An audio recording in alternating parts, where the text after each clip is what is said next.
NDAಗೆ ಅಂದರೆ ಮೈತ್ರಿಕೂಟಕ್ಕೆ ಏನೋ ಬಹುಮತ ಸಿಕ್ತು, ಆದರೆ BJPಗೆ ಏಕಾಂಗಿಯಾಗಿ ಬಹುಮತ ಸಿಗಲಿಲ್ಲ. ಇವರೇನು 400 ಪಾರ್ ಅಂದಿದ್ರು, 300 ಪಾರ್ ಕೂಡ ಆಗಲಿಲ್ಲ.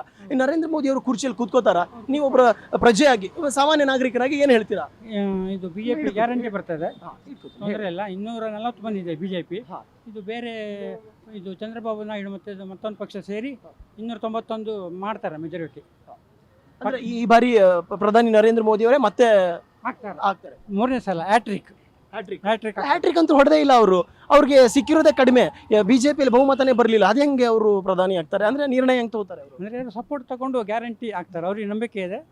2 ದಿನದಲ್ಲಿ ಆಗ್ತಾರೆ. 2 ದಿನದಲ್ಲಿ ನರೇಂದ್ರ ಮೋದಿ ಅವರು ಪ್ರಧಾನಿ ಆಗೋದಂತೂ ಗ್ಯಾರಂಟಿ. ಮತ್ತೆ ಈಗ ಬಹುಮತ ಸಿಕ್ಕಿಲ್ಲ ಅವ್ರಿಗೆ. ಹೇಳಿದ್ರು ಹೋದ್ ಸಲ 303 ಸಿಕ್ಕಿತ್ತು ಏಕಾಂಗಿಯಾಗಿ, ಮತ್ತೆ ಬಹುಮತ ಈಗ ಸರಿ 400 ದಾಟ್ತೀವಿ ಅಂತ ಹೇಳಿದ್ರು. ಬಟ್ ಅವ್ರು ಇವಾಗ 300 ಕೂಡ ದಾಟಿಲ್ಲ. ಇದಕ್ಕೆ ಏನು ಕಾರಣ ಇರ್ಬೋದು ನಿಮ್ಮ ಅನಿಸಿಕೆ ಪ್ರಕಾರ? ಅನಿಸಿಕೆ ಪ್ರಕಾರ ಉತ್ತರ ಪ್ರದೇಶದಲ್ಲಿ ಸ್ವಲ್ಪ ಪ್ರಾಬ್ಲಮ್ ಇರ್ಬೋದು ಅಂತ ಅಂದ್ಕೊಳ್ತೀನಿ. ಅಂದ್ರೆ ಉತ್ತರ ಪ್ರದೇಶದ ಗದ್ದುಗೆ ಗೆದ್ದುಬಿಟ್ರೆ ಇಡೀ ಭಾರತನೇ ಗೆದ್ದಂಗೆ, ಅಂದ್ರೆ ಲೋಕಸಭೆಯಲ್ಲಿ ಆಲ್ಮೋಸ್ಟ್ ವಿನ್ ಆದಂಗೆ. ಬಟ್ UPಯಲ್ಲಿ ಯೋಗಿ ಆದಿತ್ಯನಾಥ್ ಇದ್ರು, ಯಾಕೆ ಸೋತ್ರು? ಸ್ವಲ್ಪ ಏನೋ ಅದು ಮಿಸ್ಟೇಕ್ ಆಗಿರ್ಬೋದು ಅಂತ ಅಂದ್ಕೊಳ್ತೇನೆ. ಅಂದರೆ ಅಲ್ಲೂ ಮೆಜಾರಿಟಿ ಬಂದರೆ ಫುಲ್ಲು ಸೆಂಟ್ರಲ್ ಅವ್ರದ್ದೇ ಬರ್ತಾಯಿತ್ತು. ಈ ಸಲ ಸ್ವಲ್ಪ ಏನೋ ಮಿಸ್ಟೇಕಿಂದ ಸ್ವಲ್ಪ ಕಡಿಮೆ ಆಗಿದೆ. ಒಟ್ಟಾರೆಯಾಗಿ ಮೋದಿಯವರು ಬರ್ತಾರೆ ಪಕ್ಕ. ಮೋದಿ PM. ರಿಸಲ್ಟ್ ಬಂತು, ಫಲಿತಾಂಶ ಬಂತು, ಎಕ್ಸಿಟ್ ಪೋಲ್ ಹೇಳಿತ್ತು 400 ಪಾರ್ ಆಗುತ್ತೆ, 350 ಪಾರ್ ಮಾಡ್ತೀವಿ ಅಂತ. ಆದರೆ ಏಕಾಂಗಿಯಾಗಿ BJP 300 ಕೂಡ ಪಾರ್ ಮಾಡಲಿಲ್ಲ. 272 ಆ ಮ್ಯಾಜಿಕ್ ನಂಬರ್ ಕೂಡ ಕ್ರಾಸ್ ಮಾಡಲಿಲ್ಲ. ಬಹುಮತ ಎಷ್ಟು ಬೇಕೋ ಸರ್ಕಾರ ರಚನೆ ಮಾಡೋಕ್ಕೆ ಅದು ಕೂಡ ಪಾರ್ ಮಾಡಲಿಲ್ಲ. ಯಾಕೆ? ಈ ಕಾರಣ ಏನಿರ್ಬೋದು? ಅವರು ಮೋದಿಯವರು ಜಗಮೆಚ್ಚಿದ ಮಗ ಥರ ಅವರು.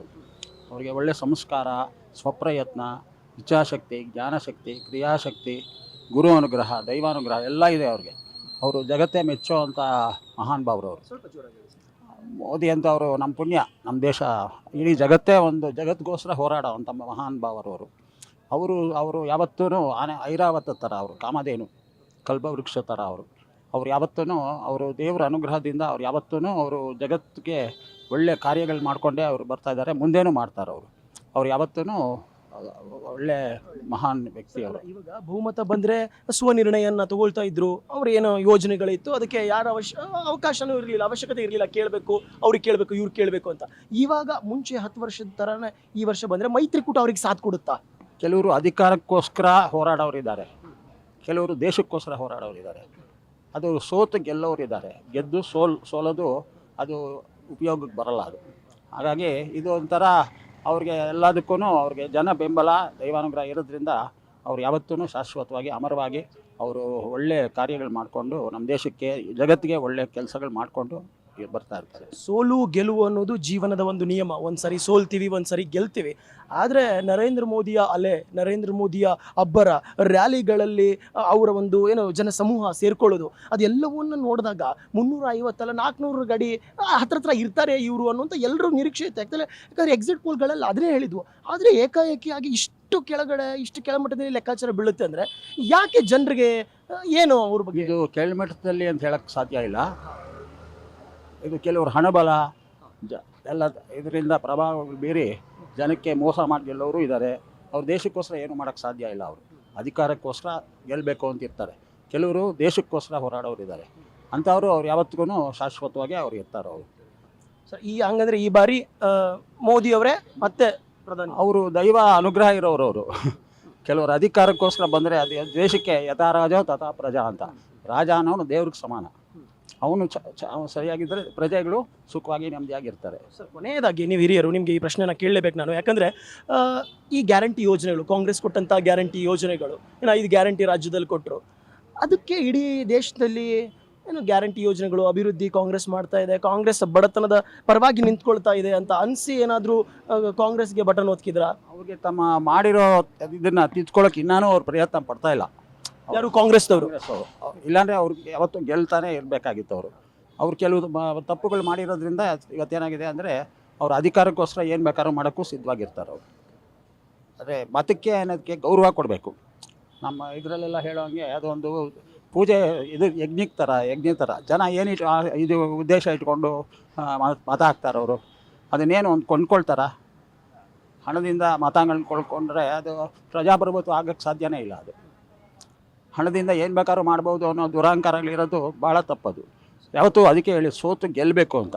ಅವರು ತಿದ್ಕೊಂಡ್ರೆ ಮುಂದಕ್ಕೆ ಒಂದು ಒಳ್ಳೆಯ ಭವಿಷ್ಯ ಇರುತ್ತೆ ಕಾಂಗ್ರೆಸ್ಗೆ. ಸರ್ ನಿಮಗೇನಾದರೂ ಬೇಸರ ಆಗಿದೆಯಾ? ಬಿಜೆಪಿ ನೀವು ಲೆಕ್ಕಾಚಾರ ಇಷ್ಟು ಇಟ್ಕೊಂಡಿದ್ರಿ, ಬಟ್ ಏನು ಟಿ ವಿಯಲ್ಲಿ ನೋಡ್ತಾ ನೋಡ್ತಾ ನೋಡ್ತಾ ಅಂಕಿಗಳು ಕಡಿಮೆ ಆಗ್ತಾ ಬಂತು, ಇದರ ಬೇಸರ ಏನಾದರೂ ಇದೆಯಾ? ಅಂಕಿಗಳು ಕಡಿಮೆ ಆಗಕ್ಕೆ ಸಾಧ್ಯನೇ ಇಲ್ಲ. ಅವ್ರ ಮೆಜಾರಿಟಿ ಇವತ್ತೂ ಮೆಜಾರಿಟಿನೇ ಇರೋದು ಅವರು. ಅಲ್ಲ, ಆದರೆ ಮೆಜಾರಿಟಿ ಸಿಕ್ಕಿಲ್ಲ ಸರ್, ಏಕಾಂಗಿಯಾಗಿ ಸಿಕ್ಕಿಲ್ಲ. ಕಳೆದ ವರ್ಷದ ಲೋಕಸಭಾ ಚುನಾವಣೆಯಲ್ಲಿ ಕೆಲವರು ಬೇಸತ್ತು ಆ ಪಕ್ಷನ ಬಿಟ್ಟು ಅವ್ರಿಗೆ ಎಷ್ಟೋ ಜನ ಹೊರಗೋಗಿದ್ದಾರೆ. ಅವರು ಮತ್ತೆ ಆ ಪಕ್ಷಕ್ಕೆ ಹೋದರೆ ಅವ್ರಿಗೆ ಮೂರು ಕಾಸಿನ ಮರ್ಯಾದೆ ಇರಲ್ಲ ಅವ್ರಿಗೆ. ಹಾಗಾಗಿ ಯಾರೇ ಆಗಲಿ ಇದನ್ನು ಮಾರಾಟ ಮಾಡೋವಂಥ ವಸ್ತು ಅಲ್ಲ ಇದು. ಇದೆಲ್ಲ ನೀವು ಅದೇ ಕೊಂಡ್ಕೊಳ್ಳೋಕ್ಕಾಗಲಿ ದುರುಪಯೋಗ ಪಡಿಸ್ಕೊಂಡ್ರೆ ಅದು ಕೆಲವು ಕ್ಷಣಕ್ಕೆ, ಅದು ಕೆಲವು ದಿವಸ ಅದು ಉಳ್ಕೊಳ್ಳುತ್ತೆ. ಅದು ಹೆಸರು ಅನ್ನೋದು ಶಾಶ್ವತವಾಗಿರುತ್ತೆ. ಯಾವತ್ತೂ ಹಣದಿಂದ ಏನು ಬೇಕಾದ್ರೂ ಮಾಡ್ಬೋದು ಅನ್ನೋದು ಅದು ದುರಹಂಕಾರ ಆಗ್ಬಿಡುತ್ತೆ. ಅದು ಜನಗಳನ್ನ ಅದೊಂಥರ ಒಬ್ರಿಗೊಬ್ರು ತಂದಿಡೋದು ಮಾಡೋದು, ಅದು ರಾಜಕಾರಣಗಳು ಆಗೋಕ್ಕೆ ಸಾಧ್ಯ ಇಲ್ಲ. ಕೇವಲ ಅಧಿಕಾರಕ್ಕೋಸ್ಕರ ಮಾಡಿದ್ರೆ ಅದು 2 ದಿವಸ ಆಟ ಆಡ್ಬೋದು ಅಷ್ಟೇ. ಶಾಶ್ವತವಾಗಿ ಒಳ್ಳೆಯ ಹೆಸರು ತೊಗೊಳಕ್ಕೆ ಸಾಧ್ಯ ಇಲ್ಲ. ಸರಿ, ತುಂಬ ಧನ್ಯವಾದ ಸರ್, ತುಂಬ ಧನ್ಯವಾದ. ಸರ್, ಇವಾಗ ಬಿಜೆಪಿ ಬಹುಮತ ಸಿಕ್ಕಿಲ್ಲ, ಆದರೆ ಏಕಾಂಗಿಯಾಗಿ ಬಿಜೆಪಿ ಬಹುಮತ ಸಿಕ್ಕಿಲ್ಲ. ಎಕ್ಸಿಟ್ ಪೋಲ್ಗಳೆಲ್ಲ ಹೇಳ್ತಾ ಇದ್ವು ಇನ್ನು 400 ಪಾರು ಆಗುತ್ತೆ. ಕೆಲವೊಂದಿಷ್ಟು ಎಕ್ಸಿಟ್ ಪೋಲ್ಗಳು 400 ಗಡಿ ದಾಟಿತ್ತು, 350 ಗಡಿ ದಾಟಿತ್ತು. ಆದರೆ ಇವತ್ತು ಏಕಾಂಗಿಯಾಗಿನೂ ಆಯಿತು, ಮೈತ್ರಿಕೂಟವಾಗಿ ಆಯಿತು, 300 ಪಾರ್ ಕೂಡ ಆಗಲಿಲ್ಲ, ಅದು 300 ಕೂಡ ದಾಟಲಿಲ್ಲ. ಏನಿರ್ಬೋದು ಸರ್ ಕಾರಣ? ಸರ್, ಬಿ ಜೆ ಪಿ ಅವರು ಮತ್ತು ಕೆಲವು ಅವ್ರಿಗೂ ಆತ್ಮವಿಶ್ವಾಸ ಜಾಸ್ತಿ ಆಗಿತ್ತು, ನಾವೆಲ್ಲ 400 ಗೆಲ್ತೀವಿ ಅಂತ. ಕರೆಗೆ ಇವರು ಯಾರು ಕೇಜ್ರಿವಾಲ್ ಇವರು ಇವರು CM ಪ್ರಧಾನಿ ಆಗೋದಿಲ್ಲ ಅಂತ ಕೇಜ್ರಿವಾಲ್ ಅವರು ಅನೌನ್ಸ್ ಮಾಡಿಬಿಟ್ಟಿದ್ರು ಲಾಸ್ಟ್ ಮೂಮೆಂಟಲ್ಲಿ. ಅದೇ ಅವರು ಇದು UP ಎಲೆಕ್ಷನ್ ನಡೆಯುವಾಗ. ಆಮೇಲೆ ರಾಹುಲ್ ಗಾಂಧಿ ಬೇರೆ ಅದೇನೋ 8,000-8,500 ಹಾಕ್ತೀವಿ ನಿಮಗೆ ಎಲ್ಲರಿಗೂ ಅಕೌಂಟ್ಗೆ ಕಟಾಕಟ್ಟ ಅಂತ ಅವ್ರು ಅದೊಂದು ಹೇಳಿದ್ರು. ಸೊ ಇದೆಲ್ಲ ಏನಾಯಿತು ಅಂದರೆ ಲಾಸ್ಟಿಗೆ ಜನಕ್ಕೆ ಸ್ವಲ್ಪ ಏನೋ ಈ ಲಾಸ್ಟ್ ಮೂಮೆಂಟಲ್ಲೇ BJPಗೆ ಸ್ವಲ್ಪ ಹೊಡೆತ ಬಿದ್ದಿದೆ ಅದರಲ್ಲಿ. ಸೊ ಅದರಿಂದ ಇವ್ರಿಗೆ ಪ್ರಧಾನಿ ಅವ್ರಿಗೆ ಫುಲ್ ಮೆಜಾರಿಟಿ ಬಂದಿಲ್ಲ. ಆದರೂ ಅವರು ಮೈತ್ರಿ ಸರ್ಕಾರನೇ ಮುಂದುವರಿಯುತ್ತೆ ಈಗಲೂ. ಸರ್, ಅಂದರೆ ಅವರ ಸ್ವನಿರ್ಣಯಗಳಿಗೆ ಮೈತ್ರಿ ಸರ್ಕಾರ ಸಾಥ್ ಕೊಡುತ್ತಾ? ಖಂಡಿತ ಅಲ್ಲ ಸರ್, ಯಾಕಂದರೆ ಇದು 30 ಜನ ಇಟ್ಕೊಂಡು NDA ಹೋಗಬೇಕು. ಬಟ್ NDA ಇರೋದ್ರಿಂದ ಒಂದು 2-3 ಜನ ಇಂದ ಸರ್ಕಾರ ಖಂಡಿತವಾಗ್ಲೂ ನಡೆಯುತ್ತೆ. ಅದ್ರ ಬಗ್ಗೆ ಯಾವುದೇ ಅನುಮಾನನೂ ಇಲ್ಲ. ಇವರು NDA ಹೋದ್ರೆ ಅಂದರೆ 25-30 ಜನ ಒಬ್ಬರು ಆ ಕಡೆ ಹೇಳಿದ್ರೆ ಒಬ್ಬರು ಈ ಕಡೆ ಎಳಿತಾರೆ. ಆ ಥರ ಆದ ಸರ್ಕಾರ ನಿಲ್ಲೋದಿಲ್ಲ. ಅದು ಎಲ್ಲರಿಗೂ ದೇಶಕ್ಕೂ ಗೊತ್ತು, ಪ್ರಪಂಚಕ್ಕೂ ಗೊತ್ತು. ಆದ್ದರಿಂದ NDA ಸರ್ಕಾರನೇ, ಮೋದಿ ಸರ್ಕಾರನೇ ಖಂಡಿತವಾಗ್ಲೂ ಮುಂದುವರಿಯುತ್ತೆ. ಇವರು ಆಂಧ್ರದವರು ಹೇಳಿದ್ದಾರೆ ನಾಳೆ ಅವ್ರಿಗೆ ನಾವು ಬೆಂಬಲ ಕೊಡ್ತೀವಿ ಅಂತ. ಪವನ್ ಕಲ್ಯಾಣ್ ಹೇಳಿದ್ದಾರೆ ನಾವು ಅವ್ರಿಗೆ ಬೆಂಬಲ ಕೊಡ್ತೀವಿ ಅಂತ. ಖಂಡಿತವಾಗ್ಲೂ ಅದು NDA ಸರ್ಕಾರನೇ ಮುಂದುವರಿಯುತ್ತೆ ಸರ್. ಸರ್, ಇವಾಗ ಇನ್ನೊಂದು ಪ್ರಶ್ನೆ ಸರ್, ಇವಾಗ ಗ್ಯಾರಂಟಿ ಯೋಜನೆಗಳು ಕಾಂಗ್ರೆಸ್ಸಿನ 1 ವರ್ಷ ಸಂಪೂರ್ಣವಾಯಿತು, ಯಶಸ್ವಿಯಾಗಿ ಸಂಪೂರ್ಣ ಮಾಡಿದ್ವಿ ಅಂತ ಸಂಭ್ರಮಾಚರಣೆನೂ ಅವ್ರದ್ದಾಯಿತು. ಈ ಗ್ಯಾರಂಟಿ ಯೋಜನೆಗಳು ಹೆಣ್ಣು ಮಕ್ಕಳ ಅತಿ ಹೆಚ್ಚು ಮತ ಏನು ಕಾಂಗ್ರೆಸ್ ಪಾಲಾಯ್ತಾ? ಇದು ಬಿಜೆಪಿಗೆ ನಮ್ಮ ನಾಡಿನಲ್ಲಿ ಕಳೆದ ಬಾರಿಗೆ ಸೀಟ್ಗಿಂತ ಈ ಬಾರಿ ಕಡಿಮೆ ಆಗಕ್ಕೆ ಕಾರಣವಾಯ್ತಾ ಅಂತ? ಸರ್, ಏನಿಲ್ಲ, ಅವರು 5 ಗ್ಯಾರಂಟಿಗಳು ಅಂತ ಹೇಳಿ ಕೊಟ್ಟರು. ಮತ್ತು ಈ ಗ್ಯಾರಂಟಿ ಕೊಟ್ಟು ಬೇರೆ ಜನಕ್ಕೆ, ನಮ್ಮಂಥ ಸಾಮಾನ್ಯ ಜನಗಳಿಗೆ, ಗಂಡಸರಿಗೂ ತುಂಬ ಹೊರೆ ಆಯಿತು. ಮತ್ತು ಟ್ಯಾಕ್ಸ್ಗಳು ಜಾಸ್ತಿ ಮಾಡಿದ್ರು. ಈ ರಿಜಿಸ್ಟ್ರೇಷನ್ ಟ್ಯಾಕ್ಸ್ ಆಗಲಿ, ಪೇಪರ್ ಟ್ಯಾಕ್ಸ್ ಆಗಲಿ, ಪ್ರತಿಯೊಂದನ್ನು ಇವರು ಸರ್ಕಾರ ಜಾಸ್ತಿ ಮಾಡಿ ಅವ್ರಿಗೆ ಹೆಣ್ಮಕ್ಳಿಗೆ ಫ್ರೀ ಕೊಡೋದು, ಬೇರೆ ಗಂಡಸರ ಹತ್ರ ಎಲ್ಲ ಈ ಥರ ಎಲ್ಲ ತೊಗೊಳೋದು. ಸೊ ಹಿಂಗಾಗಿ ಅವ್ರಿಗೂ 1ರಿಂದ 9 ಸೀಟ್ ಬಂದಿರ್ಬೋದು.